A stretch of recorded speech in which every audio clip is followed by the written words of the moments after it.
Welcome to The Inner Wonder. I'm Alex and I'm your host. Hi thinkers, I'm Alex and I'm your host.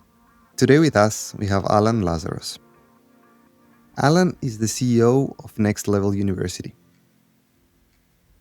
who has a vision of taking everyone who's part of that journey to their next level.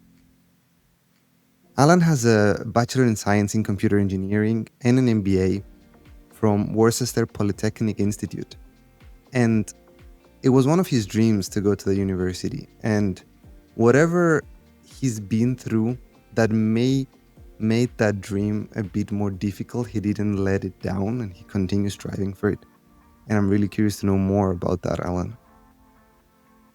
And so, very happy you're here. And I wanted to ask you one quick question would be, Alan, if I was to remove a bit your CV, your studies, your experiences, the work you do now with Next Level University and asked you, who is Alan? What would you say? Someone who everything about my life, everything about me revolves around this one theme. And I did not really understand this. In hindsight, it's obvious. I'm 36 now. I'm hoping to hit puberty at 37. I joke often, for anyone not on camera, just on audio, I look very young. But I'm 36, and the more I learn and grow, the more I reflect and rewatch the movie of my own life, and the more it becomes obvious. The word potential. I care so much more than, it seems like more than anyone else about reaching my potential. And so I have it written right over here on a whiteboard in my office. To reach my own unique, is underlined, potential, and to help others do the same. Everything else is secondary. I just couldn't understand why no one seems to care about reaching their potential.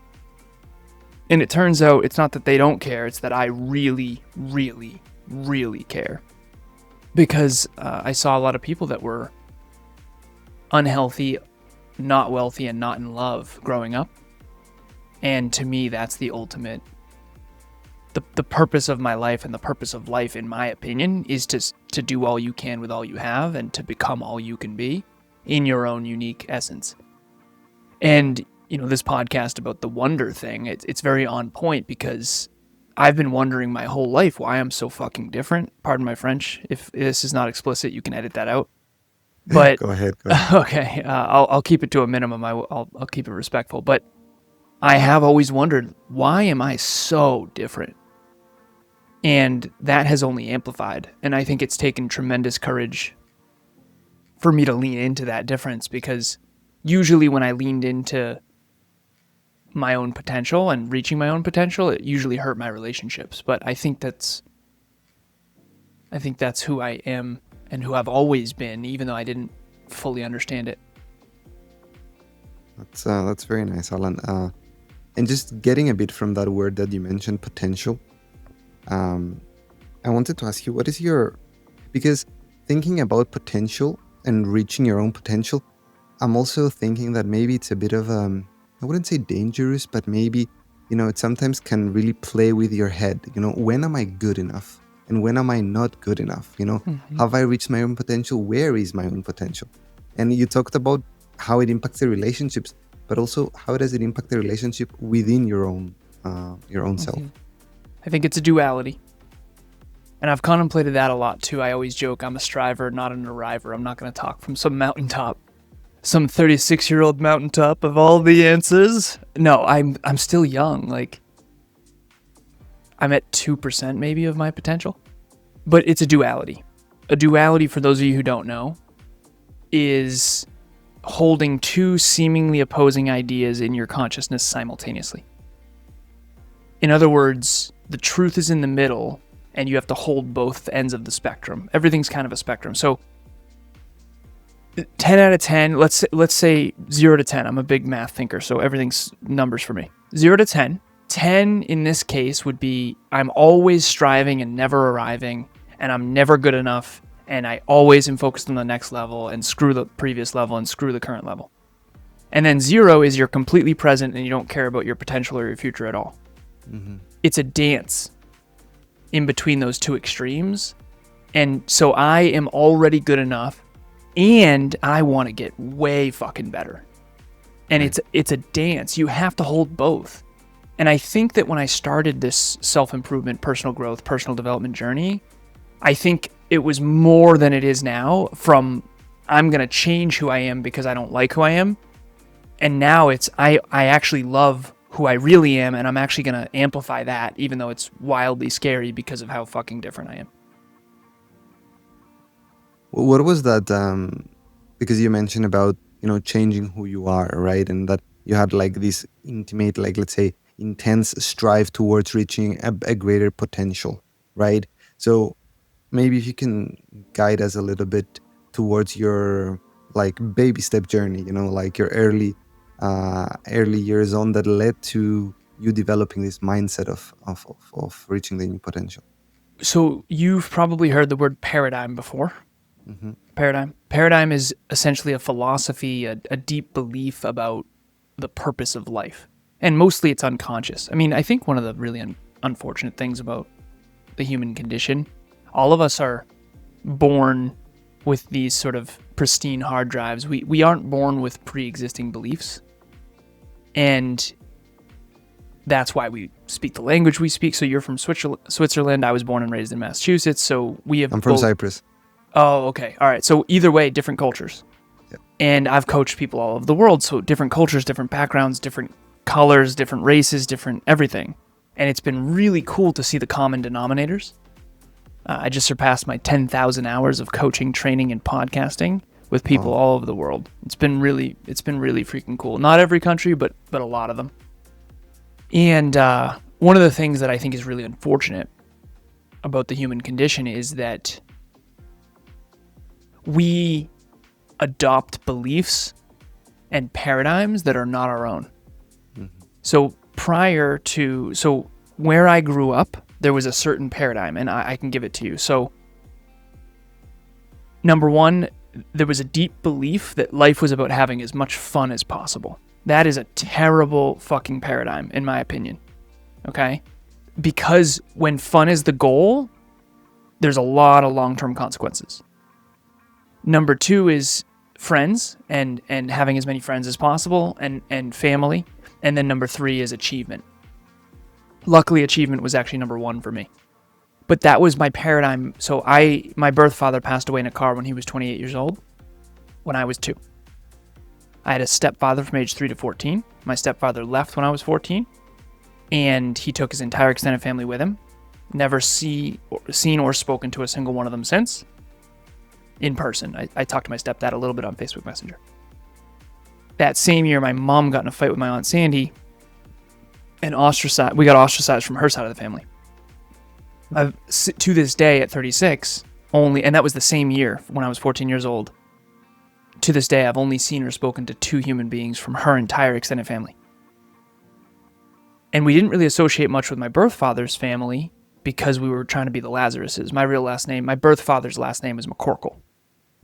So McCorkle, we sort of, moved on from that family to be the Lazaruses, quote unquote, with my stepdad Steve. He leaves, sister moves out. 14 was the hardest year of my life. That was a big paradigm shift for me. That was when I shifted really heavy into achievement. Because I looked into the future, no stepdad, no father, no generational wealth, no trust fund.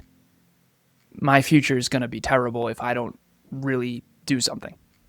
So that's when I bootstrapped. I got the President's Award. It's behind me, signed by George W. Bush, where it's the Academic Excellence Award, where you basically get straight A's through all of high school, for all 16 report cards straight, 4 years straight, which was definitely stressful to try to hit. But at the end of the day, academics came easy, so it wasn't that hard. That said, I got into my dream college that you mentioned, Worcester Polytechnic Institute. I got all the scholarships and financial aid. I was the obnoxious kid at the award ceremony that never sat down. All my awards behind me. And the reason I put them up is because, number one, I believe in accomplishment, and number two, I still look 12, so I need credibility. But anyways, so then fast forward, I was broke in high school and college, and then I went into corporate with a master's in business and a computer engineering degree from one of the top tech schools in the world. And so I just crushed it. I mean, all the tech companies, a bunch of different tech companies. And I became a 1% global earner in my early 20s. Paid off all my college debt. Had $150,000 in a Vanguard account, US, in all different tech companies. For some reason, I just always saw technology. I built my first computer when I was 12. Just this weird sort of esoteric, I call it STEM-BIF, science, technology, engineering, mathematics, business, and finance. Those just come easy to me. They always have. I could party all night and still get straight A's on all the calc exams. But the part that never made any sense to me was relationships. And I had that. So back to your original question, paradigms. The paradigm I adopted from my mom and stepdad was have as much fun as humanly possible and friends and run amok and fun. And then achievement I adopted when my stepdad left.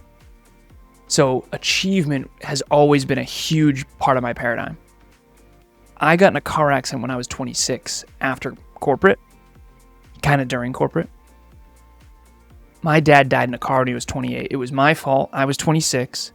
Head-on collision, not a fender bender. Luckily, I was driving one of the safest cars ever. Volkswagen Passat. Thank you, Volkswagen. I used to call this car the tank. And that was my sort of quarter-life existential crisis. This is the second chance my dad never got. And this was 10 years ago. And that's when I found personal development, self-improvement, personal growth, mental health. That's when I just really went all in on. Before my car accident, I was extremely externally successful, and I was extremely existential in the external world. I learned a lot about the world. I knew the economy, I knew the governments, I knew how they all work. I studied, I was a very bright person. And I also went to college with some of the brightest people in the world. So that helped. But I wasn't inward focused. I didn't understand vulnerability. I didn't understand courage. I didn't understand the inner game. Then I flipped the script. I went from externally successful and internally unfulfilled to I went all in on, I dialed personal development up to 12. I went all in on fitness. I went all in on the inner game, but I went broke. I liquidated all my assets. I started my own company, Alan Lazarus LLC, what you'll never learn in school, but desperately need to know. And I wanted to bring personal development to the school system. That was a great mistake. I'm still kind of trying to do that. It's impossible. Feels impossible anyways. And that was 10 years ago. And then eventually I was both externally successful and internally fulfilled. But before my car accident, my paradigm was achievement first, friends second, and fun third. So naturally I had a lot of friends. I brought my high school friends to college and my college friends to corporate. I mean, I had a lot of fun. I partied enough for 12 lifetimes. But after my car accident, my paradigm shifted completely. And my paradigm became growth and contribution. It became reach my own unique potential and help others do the same. It was always that, but it wasn't, my autopilot wasn't on board. My autopilot and my conditioning wasn't on board. And I grew up in an environment, small town, small-minded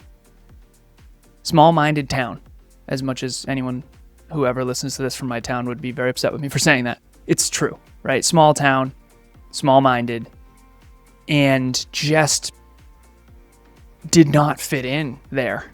Still don't. And I'm now in the northern part of it. My girlfriend and I, we have a condo, and it ended up working out that way during COVID. But I shifted my paradigm to personal growth, personal development, self-improvement, and I went all in. That was 10 years ago. Now, there's 3 things I focus on, and I'll get off the soapbox here in a second. I was in the fitness industry, fitness competitor, fitness model, fitness coach for years. I have done a bunch of fitness shows and all that. I have the trophies behind me. My point is, I was in the fitness industry. I did 43 photo shoots, modeling, the whole deal. Then I was in the personal development industry, big time, deep in the personal development industry. Tony Robbins, Brendan Burchard, right, the whole thing, and all of that. And then I went, and I've been in business as well. What I've come to understand now, the fitness industry has some business and some personal development, but not that much. the personal development industry has alarmingly very little fitness in it. I don't get why that is. It's like, if you're into personal development, why the aren't you into fitness? It makes no sense. Why do you work harder on your mind than you do on your body? Like, what? And again, I work hard on my mind too, but you need both. And then you get to business and there's neither. There's no personal development in corporate. It's wild. What is the deal, people? Like, Apple? Seriously? You don't talk about personal development? So I'm going to try my best to bridge all three of those: fitness, personal development, and business. And those are the three obsessions that I live by now. And in the center is potential. And I now help business owners all over the world with finding their three obsessions and what their one word is. But hopefully that answers your question. My paradigm now is reaching my potential and helping others do the same, growth and contribution, through the subjects of fitness, personal development, and business, and through the vehicles of coaching, training, and podcasting. And it's a lot of clarity. And one thing that's very clear once you become clear is how unclear everyone else is. And clarity is so important, right? It's so important because it helps you navigate. Because it's true, we always say we have so many options, we have so many, distractions. I guess options, distractions can sometimes be the same thing. But then you need that clarity to be able to be confident where you're heading towards. Certainty. People think they need confidence, they think they need self-belief, and they do. Self-belief, self-efficacy is what it's known on as in psychology. Self-efficacy, self-belief, self-confidence, all these things are just another word for certainty about your future. Right. And certainty about your future comes from clarity. I was reading a book last night by Dean Graziosi, The Millionaire Success Habits, and I don't actually necessarily think it's that great of a book. I've met Dean and I've interviewed him. I actually think it's kind of garbage, the book. It's very simple. It's a good start. I'll just say it's a good start. And it's like, well, why are you reading a garbage book then, Alan? Because he's a strong communicator and I'm way too complex for people. I talk too fast. I'm way too complex. My thinking's too complex. So I'm trying really hard to get on his level when it comes to communication. He's a strong communicator because he slows down. He makes concepts simple. He said in the book about clarity, he said, you go up to 5 people on the street and you ask them what they don't want, and they have a bunch of answers. I don't want this job. I don't want a bad body. I don't want to get divorced. But if you ask them what they want, they don't have any answers. And I don't feel that way at all. If you ask me what I want, I can give you the exact list of everything I'm going for. But I'm also this weird, esoteric, mathematical, future-oriented achiever who has always had tons of clarity about what he wants in life and what he doesn't want. And it's just like, I don't get it. Why doesn't anyone have any clue where they're going or why? It makes no sense to me. And I know the reason why. It's because they don't have conversations like this. Right? All my clarity came from me sitting down going, okay, I'm fucking lost. Like, what do I want out of life? Who am I? Why am I that way? And again, prior to my car accident, I had a lot of answers that I needed, a lot of questions that I needed to ask. But a lot of people, they aren't existential. Existentialists are people who question life. They question why things are the way they are. They question, okay, we go to jobs we hate, to go home to people we don't even like, to afford homes that we can't afford to be in. It's this whole thing, right? And again, I get why, right? It's comfortable. And so I guess I just have always felt like this esoteric, existential weirdo who no one likes unless I shut my mouth. And then I speak for a living. I tried to bring this kind of stuff to high schools, colleges. I mean, I've spoken all over the world, all over the US and Canada. And I've spoken all over the world virtually. That's what I meant by that. But it is not well accepted. It's almost like people would rather just not think about it. Well, I just, kind of go to work and I go home. Aren't you fucking miserable? Like, you look miserable to me. You also aren't healthy, right? So I feel sometimes like I'm the only one who looks around and is alarmed at how autopilot people are. I mean, this conversation we're having right now is deeper than most conversations anyone has throughout the day. And that's very sad to me, because your future's not going to work out great unless you contemplate now and design it now. I'm an engineer, so everything's by design. The only reason I got out of my atrocious childhood is because I designed my future and then worked toward it every day. Alan, it's on a first glance is way easier to put things under the bed, right? And just hide them a bit under the bed rather than, deep cleaning. If you have your room, it's much tougher to actually clean than you can just easily just put everything under the bed and they're not visible anymore until one day you have cockroaches. But until that day, it's much easier to just put the things under the bed. And then you realize after some time, oh shit. And then you get in a car accident. I'm kidding. Exactly. Hopefully not. But that's why it's much easier not to go to the gym than go to the gym. It's much easier not to study this book than study this book at the moment, right? Yeah. So it's not that it comes natural to most people to do those stuff. It's more about when you start questioning, what am I, doing instead? And I don't know if that hits you, but to me, it does happen a lot. I sometimes have the opposite thing, that if there is a day where maybe not be, let's say, productive enough as to what I define productivity, the day comes at night and I feel horrible. Of course. I feel horrible about. We're 100%. We're optimizing for the wrong thing. I'm sorry to interrupt you, but we're optimizing for the wrong thing. Optimization means you choose a target that you're orienting your world around. A good example is we just started a 10-pound and 10-week challenge. We do it every year. And we did, instead of just walking this morning with my dog, we did an adventure race through the woods to try to burn extra calories. That's why goals are important. It changes what you optimize for. Right. Most people, if you don't have goals, you're optimizing for feeling good. And most of the things that make you feel good in the moment are not good for you long term. I think the future is more important than the present. And I know I'm right about that in biology, neurobiology. Nihilism is my past is brighter than my future. That's called nihilism. It's hopelessness. When people unconsciously believe that the past is better than the future, they don't invest in the future, which makes the future worse. And by the way, everybody, the future is going to be the present soon. Everybody's so present. It's like, be in the power of now and present. It's such crap. It's not optimal. The most successful people on earth who are the most fulfilled are future-oriented. Unless you're a monk in a cave just zoning out all day, which, by the way, has an expiration date, those people aren't that fulfilled. There's nothing wrong with achievement. Achievement is good for your biology.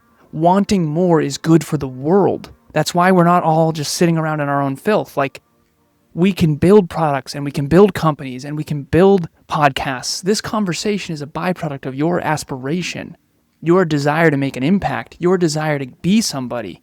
And what we create creates us. So this whole stay in the present moment thing, it's an escape.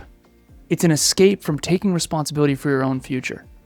And the people who I've studied, and I've studied this deeply, peak performance, success, hundreds of interviews, 10,000 plus coachings, trainings, podcasts, I'm telling you right now, the future matters more than the now.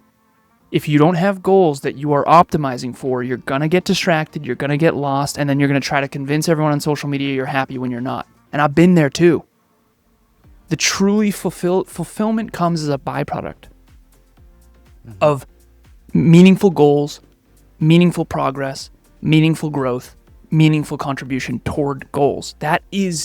There's literally a book called The Art of Impossible that talks about the neurochemistry of how human beings are goal-oriented creatures. We are not supposed to just hang out and watch Netflix all day. Try it. It works really well for 4 hours until you hate yourself. You're not alone in that. Our neurochemistry is designed to achieve. And if you don't believe in yourself, you won't set goals. If you don't set goals, you'll feel lost and then pretend you're happy. And then wonder why everyone else seems happy when you don't, when in reality, from the outside in, everybody looks happy. From the inside out, I promise you they aren't. And I'm a coach. Right? I'm inside out with a lot of people. And so people say, and this is the last quote, I'll get off the soapbox in a second, but this is the quote I say. I say the people who are grinding and growing toward their goals and dreams will always be the envy of the people sitting around feeling sorry for themselves. Michael Jordan was happier back then. He's not happier now smoking cigars as a billionaire, drinking. He was happier when he was in the fucking fight. And I just wish people would say that, because no wonder why we're all lost. Nobody says this. No one has the courage to say, hey, it's good to take responsibility. It's good to have a bigger, better, brighter future that you're building toward. It's good to face adversity and overcome it.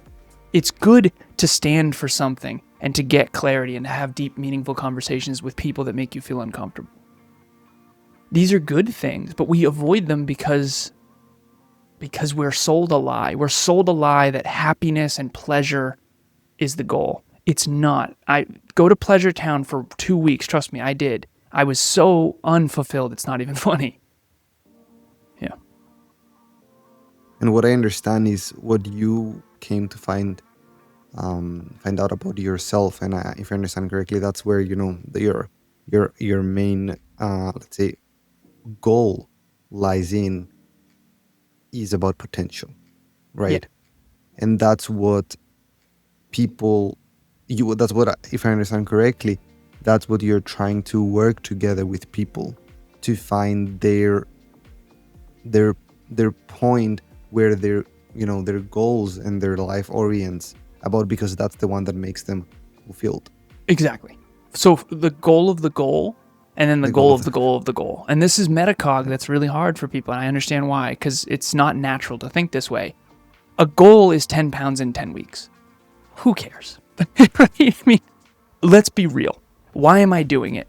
There's 1,000 reasons underneath why I'm doing it. I'm helping other people feel better about themselves. I'm leading. We have a community of people. I'll look better, feel better. I'll get healthier. It'll challenge me. But the goal of the goal of the goal is fulfillment. The goal of the goal is reaching my potential, and the goal is 10 pounds in 10 weeks. The first one doesn't matter. It only matters to the extent that it feeds the other ones. To me, and then what's the goal of the goal of the goal of the goal? Self-belief and self-worth. Everyone on this planet wants to be healthy, wealthy, and in love. Healthy, wealthy, and in love. And you can't be unless you have self-belief and self-worth. Self-belief is I can build the castle. Self-worth is I deserve to live in the castle, and I'm not going to let my friends come and spill beer all over the carpets. And at the end of the day, that's what everyone wants. They want self-esteem. They want self-respect. They want self-love. They want self-efficacy and self-belief and self-worth. They want they want to be proud of who the fuck they are. And that never, ever, ever comes from the easy road. Ever. You never are proud of yourself when you slough off and when you cancel meetings and when you're late like I was, my bad. You never, feeling good about yourself comes through challenge and adversity and taking the high road and virtuous decisions and making good choices and making mistakes and owning them and then learning from them and then getting up better and smarter each time. And so at the end of the day, I know we're all unique, but we are all wired a certain way as human beings, as a human animal. And once you understand how that motivational structure is oriented and what we're all really after, then you can really... I have people, so I have one client that's 4 times a week, I have 2 clients that are 3 times a week, and I have 17 other clients that are weekly, bi-weekly, or monthly. And that's right now. It's been hundreds over the years. The happiest ones are the ones who are grinding the hardest. They have the most clarity. They know exactly who they are. They know why they're doing what they're doing. And they say no to almost everything except for their things. And they're very lonely. That's the truth. So there's 2 worlds we all live in. We live in the real world and the social world. The real world is the actual marriage. The social world is the wedding photos. Okay? In the social world, they're not happy. Nobody gets them. They feel alone. They're the only ones with goals. Statistically speaking, written goals is only 3% for some reason of the population. And you can research that. But they're very fulfilled in their real life. They're proud of themselves. They're making good choices. They're making meaningful progress toward meaningful goals, toward their goals and dreams. But they're very lonely because that's a lonely road. That's very rare. And they're a big mirror. They're a big mirror for people that are lost. The people that are the most lost are the ones that are hiding from how lost they are. Right. And they don't want to hang out with people who are found because it's such a big mirror. And I used to be such a coward. I couldn't share any of this because I've been so scared to make any listeners feel bad because, oh, wow, he's really found. He really has his shit figured out. Yes, I do. I spent my entire adult life trying to figure it out. And you know what the truth is? I have a lot of it figured out. Not all of it. Not all of it. I still have a lot to learn. But compared to the statistical norm, yes, I have several things figured out. And it makes people feel bad. I have so much shame around making other people feel bad. I don't want to make you feel bad, but I do want to jolt you into working toward a bigger, better, brighter future. And that's the thing. I always say I'll be the pain in the ass that you thank one day. And I say that to my team. I say that to my clients. Because at the end of the day, where's the standards? You know, I'll speak about the U.S. only, but I would always get asked, like, are you in the military? Are you in the military? Are you in the military? And I was like, no. Why does everyone think I'm in the military? And one of my mentors, he was 72 years old, doctorate, wrote 23 books. He said, Alan, they don't make them like you anymore. And I said, what do you mean? And he said, back in my day, there was excellence in this country. There was an aspirational mindset. It wasn't cool to slough off and to not give a shit and to not do good in school. Like you're homegrown organic through pain and failure, and you still have excellence. Our country was built on excellence, and we lost it. I don't know if it was rap or what, but I that's why everyone thinks I'm in the military, because I actually have standards. It's so rare in my country now to see standards. It's alarming. You know, it's almost cool to not give a shit. It's like, when did that become cool? Like, what happened to responsibility and excellence and habits and being a responsible citizen who contributes to society? Like, we've gotten really entitled. We're the largest economy in the world by far. And it's really alarming to me to see us lose what we stand for. Right. If we get to assume that indeed we're becoming less goal oriented, right? Why do you think that's the case? If we assume that to be true, but why do you think that's the case? I think it's the quality of life has created a level of comfort and entitlement. I have certain podcasters, so we do a group coaching program. We've done it every quarter this will be our 9th. So our 18th group graduates at the end of Q2. Our 19th group starts at the beginning of Q3. We already have 2 spots actually locked. And you actually might want to, it would be really cool. I'm not going to sell you on here, but I'll send you info after. But at the end of the day, it's called the Next Level Podcast Accelerator. And we help early podcasters and all over the world. And there's a level of entitlement. So I'll give this. When you get older, you realize here's my absolutely people and here's my absolutely not people. When you actually have self-respect and self-worth, which took me 30 years to do, you stop hanging out with these people. Mm-hmm. Because you're just bad for them and they're bad for you. So my absolutely people are people with high work ethic, high inward humility, and they want to reach their potential and they love personal development. If that's true, and you check all those boxes, you're going to love Next Level University. You're going to love me. You're going to love Kevin. You're going to love what we do and what we stand for. That's our absolutely yes people. And we fill our groups with only those people. And I'm also far enough in business now where I can do that. In the beginning, you can't be as picky. Right? It's like, you're not Apple yet, so don't act like it. Okay. Then over here's the absolutely not people. These are the people that they want big rewards for minimal effort. Right. We call it spoiled brat syndrome. It's people who think they deserve shit just because. And they are always complaining for why things aren't working out easier. Why isn't it easier? And why and it's this they're entitled, they're arrogant, and they want big rewards for minimal effort. And those people just cannot stand Kevin and I, because he and I both had no fathers, both came from nothing. We earned every dollar. We still do.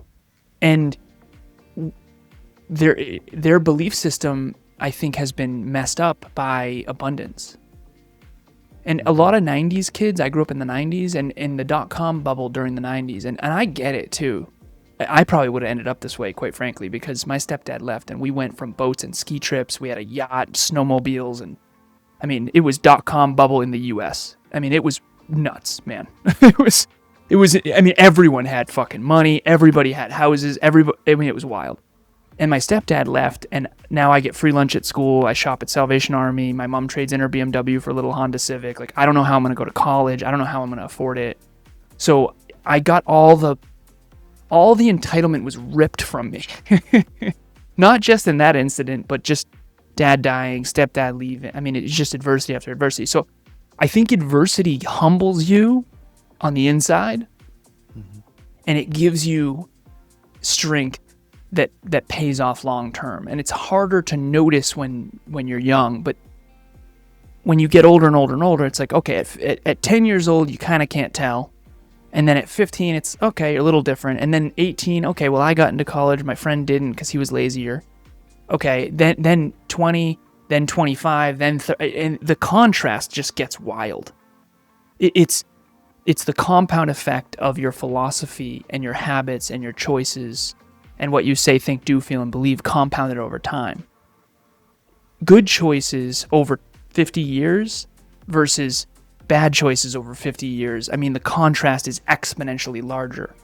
Right. And for anyone who's not a math thinker out there, if you take $1, put it in a bank account, and you grow it by 0.1% per day, I have this written over here, 0.1% improvement every day for 50 years makes you 84 million times better.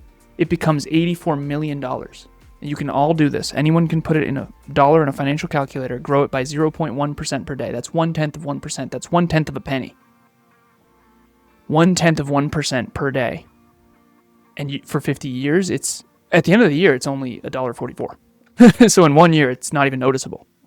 But in 50 years, it's 84 million times, $84 million. And that's where you also mentioned that about the people that expect quick wins. Yeah, they're not investing. Exactly, exactly. And I think that people who get a lot without investing end up not investors. Mm-hmm. And so the generational thing, right? Baby boomers came back from World War II, in my country in particular, and then they just bootstrapped and just grinded to build the abundance that a lot of their kids experienced, Gen X, and then my millennials, and then Gen Z. And so each generation has pros and cons, and I'm not trying to hate on any generations, but I would say that my generation, the millennials, we grew up in the 90s and things were good, man. Things were too good. Everybody gets a trophy. Everybody's got a fucking yacht. I'm joking, but I mean, the dot-com bubble, everyone had video games and myself included. And we just lost it, man. We lost our edge. Right. We lost our ability to realize, like, listen, this abundance is earned. It's not given. And I do think that abundance comes with a potential downside. And I always say this, if you can stay humble while winning, that's really something. And trust me, I've been arrogant many times. I fell out of the sky many times. But every time I've ever gotten arrogant, life hits me in the face with a brick. Mm-hmm. And I think you got to stay really humble. And I work until 8 o'clock at night every day, even though I'm really successful. But that's why I'm successful. So I haven't taken a full day off in 10 years. And when I say that, people are like, no, that's really bad for you. And I say, listen, I understand. I'm not saying you need to do that. Sometimes it's 1 hour a day. Sometimes it's 18 hours a day. And usually it's around 10. And I work every day. Sometimes it's front facing, Monday through Saturday, and then back office on Sunday. And I still have a beautiful little family. At the end of the day, there's something to be said for someone who is humble enough to know, even if I work as hard as I can, even if I work as smart as I can, Even if I learn and grow, get the right mentors, hang around the right people, make the right choices, I still might not win. That's humility. And you end up with all these results, and then people ask you how you did it, and it's like, honestly, I just worked ridiculously hard, and I thought ridiculously hard, and I contemplated a lot, and I learned everything I could from everybody I've met, even if it's what not to do. And it's these fundamentals that get so overlooked, because there is no real cheat code other than you have to build a little bit of self-belief every day. You have to build a little bit of self-worth every day. You have to build a little bit of self-respect every day. You have to be willing to do hard things that suck. You have to be humble enough to work with people you sometimes don't want to work with, but not only those people. And you have to know where to draw the line to hold your self-respect. It is. I get why. I mean, it's really, really tough. But hopefully that Alan, answers your question. Yeah. If I can get, I think 2 points that you mentioned that I really love, and I think I want to touch upon them.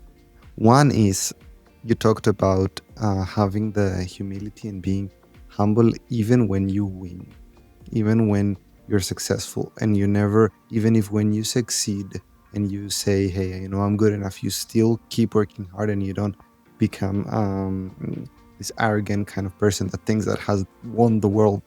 That reminds me of my favorite poem. Well, my second favorite, actually. My second favorite poem is a poem called If. I love it. I know At that, I know that poem. Thing, Peter Wimbrow. Is it? No, it's I think Rudyard Kipling.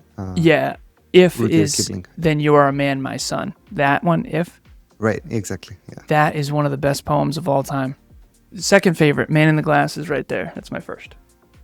Yeah. Nice. Yeah, that's interesting. You're definitely a deep thinker. If is great. In that poem, which is amazing. Every sentence is so beautiful. But in that poem, it talks about if you can meet with triumph and disaster and treat those two the same, right? And we often talk about, we say, in many quotes, and many people would say, always difficult times are not meant to last. Difficult times but good times as well. Mm-hmm. Good times as well. They're not just gonna last. And I think that's a very important reminder. And it's a bit like the business cycle. The economy just goes up and down. And when you're in a boom, it's just not gonna last. And you need to keep pushing, and you need to be aware that it's not gonna last. Yeah, well said. And if you can keep I always say this, when you're losing, keep your self-belief and your self-esteem.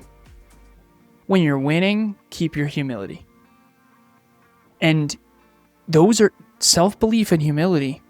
I think I was 32 when I figured this out. Oh, very few people have both. Because my business partner doesn't believe in himself that much, but he was always very humble. And I had all this belief, but I wasn't always the most humble. Obviously, most people probably already realize that. I was overly optimistic. Self-belief creates over-optimism, which every strength has a weakness. Right. Self-belief is the strength, the weakness is arrogance. Humility is the strength, but self-deprecation is the weakness, not going for it, not believing in yourself. So self-belief and humility almost never walk hand in hand. And if you can hold those two, believe in yourself at level 10, but also have level 10 humility in the other direction, that's how you stay centered. Because I always wondered, why does everyone think I'm arrogant? I don't understand. I figured it out. I have level 10 self-belief in this direction and only level 8 humility in this direction. So I appear level 2 arrogant. It's because I never worked on humility. Humility didn't come naturally. I have to work on it. Self-belief came very naturally, in case anyone was wondering. My business partner is the opposite. He didn't have to work on humility. He already didn't think he was that great. He doesn't think he's that great still. It's like, dude, you are so much better than you think. Which is way better than the alternative of thinking you're better than you are. Right? But he has to work on self-belief. I have to work on humility. So we yin and we yanged until we both became adults and actually matured as men. And eventually it was, okay, we found center. Now I'm somewhat self-deprecating and thinks he's the fucking man. I'm joking. But you got to believe in yourself when you don't have results, and you got to stay humble when you do. Right. And it's super important to find those people, right? You found your partner.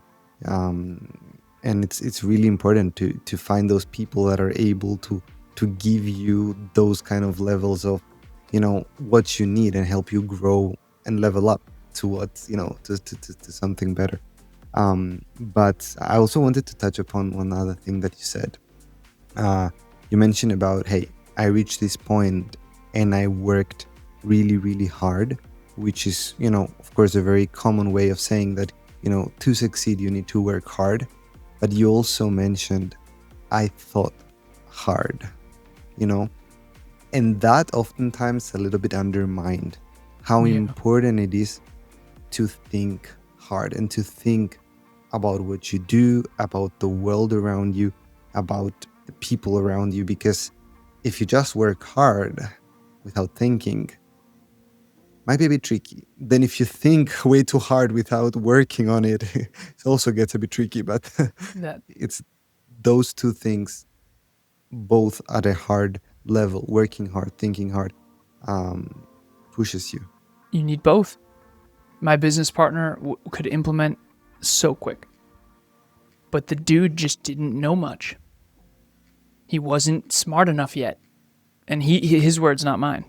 My business partner, Kevin. I knew way more than I implemented. It's very hard to do both. People who say, I realize this is going to be a little metacog thing, but I realized this was really cool for me. I used to think work smart, not hard was dumb. I thought that was the dumbest shit ever. Here's why. You don't work smart until after you work really hard. Once you beat your head against the wall 10 times, then you usually get frustrated enough to actually innovate. Right. Imagine if Amazon was like, work smart, not hard. No way. You have to beat your head against the wall until eventually you learn to innovate. But I realized something. Because I think it's dumb, it's actually smart for me. The people who say that quote, I always thought were lazy. Work smart, not hard. They're so lazy, right? Oh, I'm overworking hard because so for me, working smart is actually, that quote actually works for me because I don't believe it. See how everything is this paradox? If you're humble, you need belief. If you have belief, you need to be humble. Everything's a paradox. Right. Even right there, what you mentioned, it's think hard as well as work hard. You need both. If you don't have both, you are screwed. If you're only hard work, you're going in the wrong direction. You never look at the forest. You're only in the trees. Mm-hmm. And if all you do is think, I know some people like that. I know you do too. It's like, get out of your own way. Oh my God, we can't just strategize all the time, right? Again, take the same action. the same poem Eve mentions, if you can dream but not make dreams your master. Yeah. Oh, nice. Exactly. But, no, amazing. Alan, I wanted to ask you one question, which is, what does ambition mean to you? The word ambition. I changed ambition to aspiration. I think ambition has a negative connotation with it. So my girlfriend, she's really big into, so there's 4 modalities of thinking. There's mathematics and numbers. There's conversations, words, and concepts. There's pictures, images, and vision. And then there's vibe, energy, and intuition. Those are the 4 modalities of thinking that I sort of, I guess, came up with. And we all have all 4, but we have one really big one and one really shitty one. So mine is obviously numbers and math and logic and rationality. And that's why people don't like me. Very Spock-like. Right? Everybody loves Kev. And statistically speaking, I think that's the lowest. I don't think mathematics it's not a normal way of thinking. There's actually a book called Make Numbers Count that talks about how anything beyond like 6 or 7, people, they can't conceptualize it unless they're really good at math, which, you ever meet someone who says, I hate math? Okay, so if you say, I hate math, statistically speaking, you're not going to be wealthy. Because wealth, if I could take the wealth of the world and show you who has control over the capital, I bet you 80% of the wealth is in the hands of the 20% of people that love math.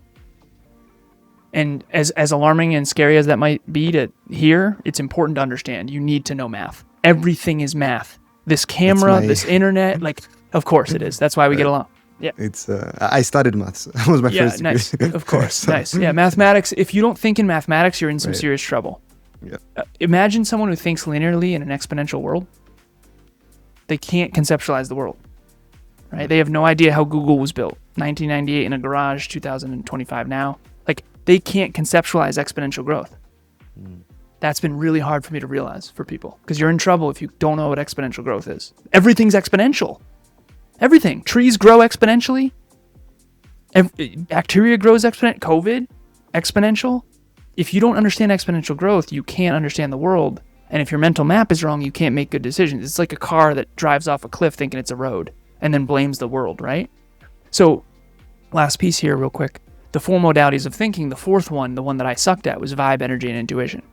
So ambition, you asked me what does ambition mean? I think ambition has a low vibe to it. Mm-hmm. And I think aspiration has a higher vibe.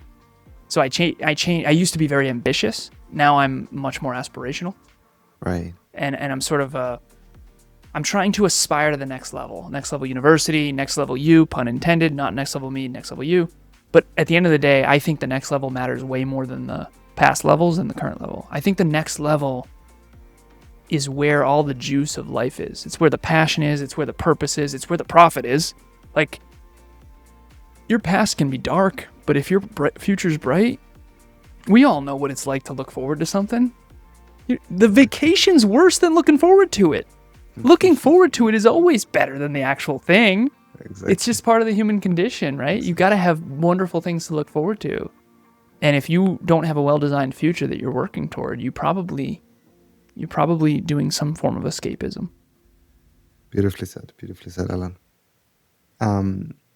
Alan, in every episode of The Inner Wonder, we have what we call a muse, right? And muses, according to ancient Greek mythology, are sources of inspiration. They used to use them to come up with theatrical plays, etc., etc. Cool. So for this episode today, you are the muse for us, right? Based on your life and your experiences and your thoughts, we drive this beautiful discussion. But I wanted to ask you, if you can think back in your life, what would be one muse for you? Could be a book, a person, a movie, that basically inspired you. I have so many. I feel like I've taken inspiration from so many films and so many people and so many books. The one that jumps off is a little bit surprising. At least in my 30s, I realized this. So the movie and the play, I saw it on Broadway, The Lion King. But the movie, and I really like the new ones with the amazing CGI and the nature and all that. I think it's really cool. So, father dies in the beginning. Sort of escapism, Hakuna Matata, take no responsibility, it's all going to be fine. Which is just dumb, honestly. And then Nala comes back and he realizes, and she basically calls him out, like, now you sound like my father. She says, well, at least one of us does. AKA, you're basically escaping and letting us all starve to death. Get your shit together, son. And she calls him out. And so he goes back to Pride Rock and faces his past and the pain of all the past. And he faces his Uncle Scar. And he basically faces and realizes that I can't just F off and let it all be. I got to take responsibility for who I am. Right. And then he has to face the trauma from his dad's death and all that stuff. And that was my favorite movie. In my 30s, it was like, that's my favorite movie because it just gives me chills, the whole thing. Because I had to go back and sort of face my past and all that. And then they came out with Mufasa. And I don't know if you've seen it or not yet, but dude, it was so good. Again, I'm going to oversell it because for me it was more meaningful, but I loved it. So it's even better than the first one, in my opinion. And Mufasa's character, and I won't give anything away here, but essentially there's the entitled bloodline who is king, and then there's the talented earn everything, not divine bloodline type of thing of I don't even want to be king, and that's why you need to be. And that really speaks to me because in the film there's a scene called "Tell Me It's You," and it's a song that Emilia and I sing, and essentially Mufasa is scared to be all of who he is.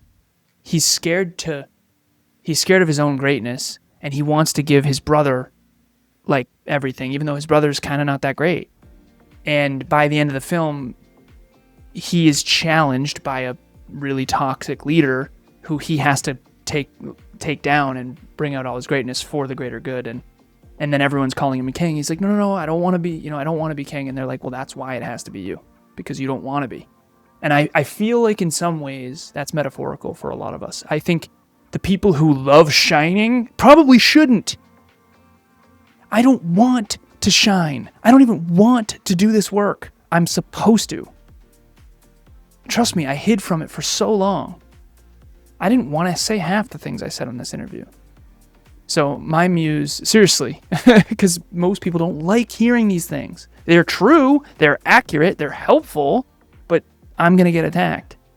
So at the end of the day, I don't want to, I have to, and I think the best among us are actually scared of success more than we're afraid of failure, because we've been so beaten down by really toxic people in the past that would rather tear us down than actually build something themselves. Right. Thank you for sharing. Yeah, thank you for the question. Alan. Thank you for having me. Alan, as we end this episode, we have a very small tradition here in the podcast that it's a very small visualization. So if I can ask you to just close your eyes for a sec. Take a deep breath and exhale slowly. Let the world fall away for just a moment. Now gently, with the imagination of your heart, travel back in time. Picture yourself 5, 10, 15 years ago, maybe more. See the version of you who hadn't yet learned what you know now, who was doing the best they could with what they had. And you see them sitting there. What are they holding? What battles did they fight in silence? What dreams were they dreaming? And now you walk towards them, gently, not as a stranger, but as someone who knows every chapter they lived, every late night, every breakdown, every act of quiet courage. You lean towards each and every one of them. But they whisper a word to you. You look at them and you smile. On top of every person, you see a word that defines a chapter in your life. As you move on, you see an empty seat. That seat is waiting for the chapter of your life that you're currently living. What do you think the definition of that chapter would be? Thank you, Alan. Do you want me to answer it? Yeah, it's leaning into the courage, the social courage that it takes to be very, very, very different. And that's what people need, actually. So it just takes so much courage. I'm such a coward, man. And I just have been so cowardly in my life. I'm too afraid to share what I really think. And on this interview, I really appreciate you creating a safe space, because I shared a lot of what I really think. And it's scary because what I really think is very challenging. It's not... What I really think is we need to get it together, man. What I really think is we have dropped our standards. What I really think is the future is not bright unless we make it bright. What I really think is that being lazy and irresponsible is not good. And what I really think is everybody needs to care a little bit more about their own bigger, better, brighter future and take more responsibility. Like the days of blaming, last thing I'll say, it's if you can't focus for 2 hours a day, you're not going to have a successful business regardless of what the 4-hour work week says. And unfortunately for a little while there, I think that Kevin and I, we were trying to capture more listens and more people, and I think there seems to be a trend in the world where if you make it sound easy, more people will listen. but it's not true. It's a giant fugazi. It's fake. And so Kevin and I are leaning in the other direction, and it's really scary because it's very different. It's very much going against the grain. I think the pendulum was overly hardcore work, and then it swung over to it's all going to work out and, you know, everything in perfect time. And I think that Kevin and I are trying to stay centered. And trust in the process. Yeah, man. Thank you so much, Alan. Thank you for being here today. Thank you for having me. This was awesome, man. I'll do a round 2 anytime you want. Thank you. I hope you enjoyed this episode. If you did, please consider subscribing to my channels and share my work on your social media. Until our minds meet again, enjoy the inner wonder you're creating. Thanks everybody. See you next episode.